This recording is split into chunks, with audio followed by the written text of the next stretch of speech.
Okay, so we have our birds drying right here. When you have them in the cooler ready to go, just tip them so that they'll drain out a little bit. He already took the wing off, but... Yeah, I took one wing off, and obviously you can see we're going right at the joint. Right, so feathers, you're gonna end up having to pull little feathers, so keep a dry paper towel near your board. Obviously, you can wear gloves to help if you would like. Are you still recording? Yeah. So you're breaking that joint right there is what you're trying to get to. And so you're cutting around the gaps to get to that joint. And so you're trying not to cut any of the bone with this knife. So then you want to get on here and you're kind of pulling apart just at the seams, you know, just like with everything else. You're trying to get down into this hip joint that's like back in here, and you'll see it right there. And so you're just following that and just cutting it straight off. Same on this side, you just separate it to where the skin kind of pulls apart, and then you're just kind of following that seam down. And the hip is like in there, so if you're doing it from this side, you can kind of see it right there. And then I use a breaking knife, big knife like this, and I just go down in between those two and just cut it like that. And that seems to be the fastest way to do that, is just kind of getting down in between them like that.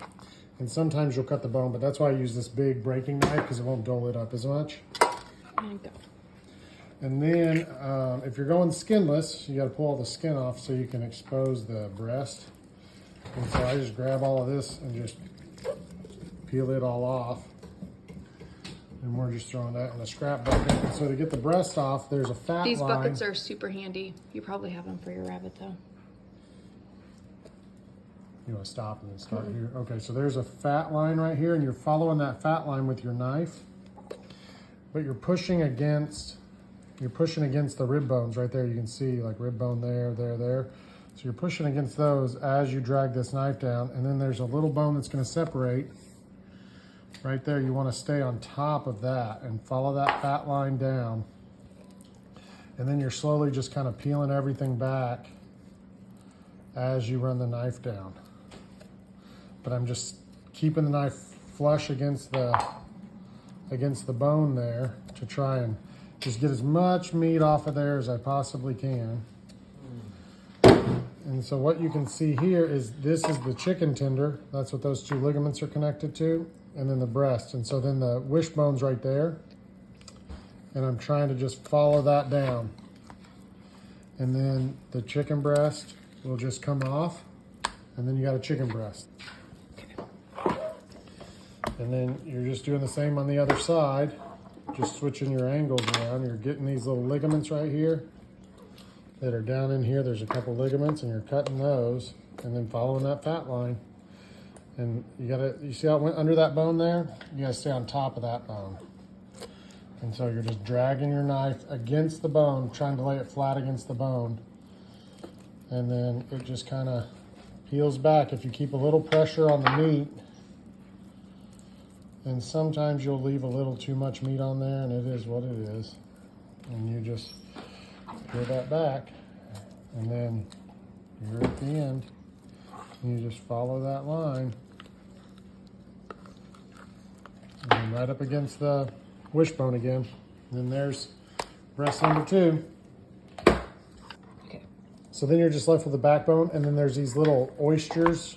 At least that's what we call them. I'm not really sure what the name is, but it's like part of that hip. But it's a nice little chunk of meat. And we save that in one of those bowls, and we use that for like stir fry and stuff, because some people could buy it if they really wanted. You could sell it as like parts. But we put all like the scrappy bits in there and just use it for soup or stir fry. Yeah, and so you want to get all that little meat off around those bones, around those joints where you were cutting earlier, because there's a lot of good little meat in there. You just got to be careful for little bone bits when you're trying to debone everything as close as you can. And so along the hips, you can see there's like all that meat down in there, right? And so that's the kind of stuff you're just trying to trim up just because that's just good little chunks of meat. And then right on the back, there's another spot where there's like some meat that's kind of attached to the rib bone right there. And that's a good one to throw into that bucket as well, because it's good for stir fry or whatever. I mean, you could probably run it through a meat grinder and grind it all up too if you wanted and make ground chicken. And that'd be a good one. But then that's all you're left with right there. And so if you left anything where the tinder was, because you didn't get close enough to the bone, you can just run your finger across it. And it's very much like, I would assume, like the rabbit is. And you're just kind of peeling some of that meat off of there. And if you can't peel it off, you just shave it off. And there you go. And we save those for bone broth. And that's what we do with that.